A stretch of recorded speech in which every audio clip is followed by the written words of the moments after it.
My name is Stroh. I'm an occupational therapist and certified hand therapist. I've been with Colquitt Regional Medical Center and the Vereen Center since 2004. I wanted to become an occupational therapist. I've always had an interest in the sciences, anatomy, physiology, and things like that. And in high school, I played all sorts of sport. My dad actually suffered an injury playing volleyball, and I went to attend his therapy sessions, and this was when we were living up in Alaska. And his therapist actually, of all things, got his therapy degree from a university in South Dakota, where my dad's hometown was, in Aberdeen, South Dakota.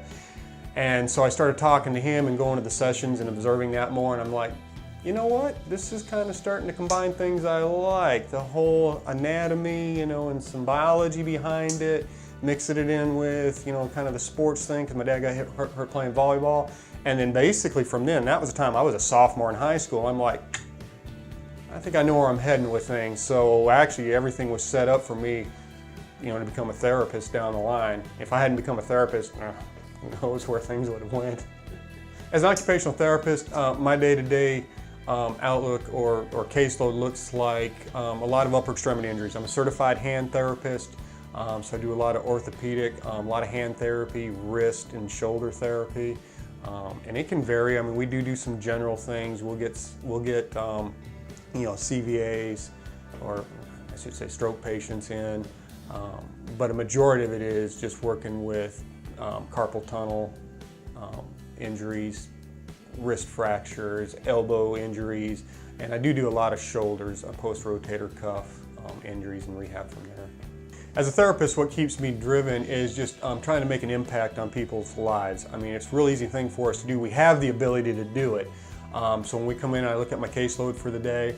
If I can get one patient in that says, look what I can do today, and they can make a fist, or they can raise their hand above their head, or they can put it behind their back, little things like that. Or if somebody comes in and says, look, I slept without pain in my shoulder last night.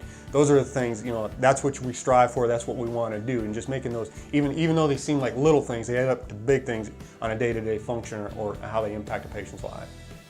What I love most about my job is just meeting the different people and trying to get them, to the best possible outcome that we can. I mean, again, as a therapist, we do have the abilities. As a therapist with some experience, I feel like I have the knowledge to guide them through. And that's basically what we do as therapists. We like to guide people through what they're doing. They'll always say, well, you did a great job. It's not us that did the great job. We get them started. They do the great job. They don't realize it. But again, so we just try to we're like the bottom part of a rocket booster of this. We get them up off the ground and get them to try where they're going, and then they just kind of take it from there.